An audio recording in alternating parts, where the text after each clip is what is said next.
As a man, you represent all men. You give an example for those around you. Many men do not want to hear this. They feel they can live a selfish life, only look after themselves, be uncaring towards other people, and it won't affect the collective. But the truth is, what we do does affect the collective, and how we behave and how we act, we've got to expect that reflected right back at us, because we've created our society according to how we behave. So if you're going to lead a selfish life, uncaring and uncompassionate towards those around you, you have to expect this right back at you, because it's you that's created this in your environment. So how you walk in the world is going to determine the impact it will have on the men around you and the men to come. So the threat to the world is not climate change, it's not nuclear war, it's the lies men tell themselves and the ones they're most invested in. So here are 3 ways you can become a better man, become a more superior man in comparison to what's going on around you. Number 1, align your words and your actions. We've never lived in a world of such dishonour. Our political class have set a bar so low, it's almost impossible to get that low ourselves in order to be congruent with the standards they have set. But we can be different.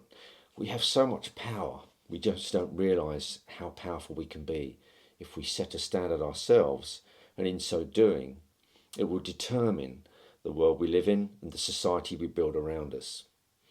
So make sure when you give your word for something, you keep it. Make sure you carry that word out. Better still, act first and speak afterwards, and you will certainly be on the way to becoming a far more superior man. Number 2, be aware of who you choose to lead you. We have very few leaders today. We have more managers than leaders. Managers for big corporations that throw scraps of benefits to people whilst taking more away from behind their backs. We should be cautious in who we choose to lead us, who we are inspired by. If we're in doubt, we should have a good look first at who this person is. Look at their character. Are they congruent with their word and actions? Are they really who they say to be? Have they mastered themselves to a degree in what they consume, what they eat, what they read and what they watch? We have to be very careful who we choose to lead us. Many people are disappointed at some of the elections that go on around the world, saying, oh, we feel so let down. But the clues of the political party were there before the election. We just failed to see them. We just weren't paying attention, or we have an emotional reaction because we wanted to punish the last party, or we're in desperation. Whenever you're that frightened, you're always going to make a bad decision. So overcoming fear is an extremely important thing to do when you're choosing someone to lead you. So all the clues are there before any election. The lies, the refusal to answer certain questions, the jumping from appeasement from one group to another just to gain praise and acceptance from a certain group of people. It's all there on display if we look carefully enough, and we should do, because if weak men get into power, it's because the public's put them there. So weak men are a reflection of the weak men in a particular society. Now this may be difficult to hear, but when we look across the world we see this to be true.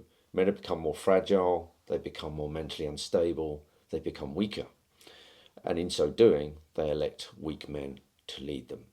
So be cautious. Make sure you can lead yourself first, and you'll choose much better men to lead you to. And of course, many of these men and women end up being cruel. They end up going back on their word. And any manifesto is just normally empty words, and the actions are completely different. So it's not the words that come out of a man's mouth that signal the truth, but his actions. And Seneca reminds us, all cruelty springs from weakness, something we should all remember. Number 3, protect the vulnerable and those in need. We all have a chance to build our community for the better. We can look out for those in need, those that really need it. Nobody else is going to do it. All we have to do is make a decision and reach out to people. This is the second knightly code of chivalry. It's also in Bushido as well, the way of the warrior, where it's to look after the weak, look after the needy. We can do this now.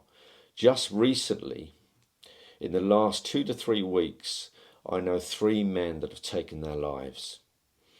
I didn't know them directly, but I do know the friends and the family that I have around me that did know these men directly. So reach out, make sure everyone's okay. Who are you in doubt about that might not be? Reach out to them. Just make yourself available. These are the times we need to do it.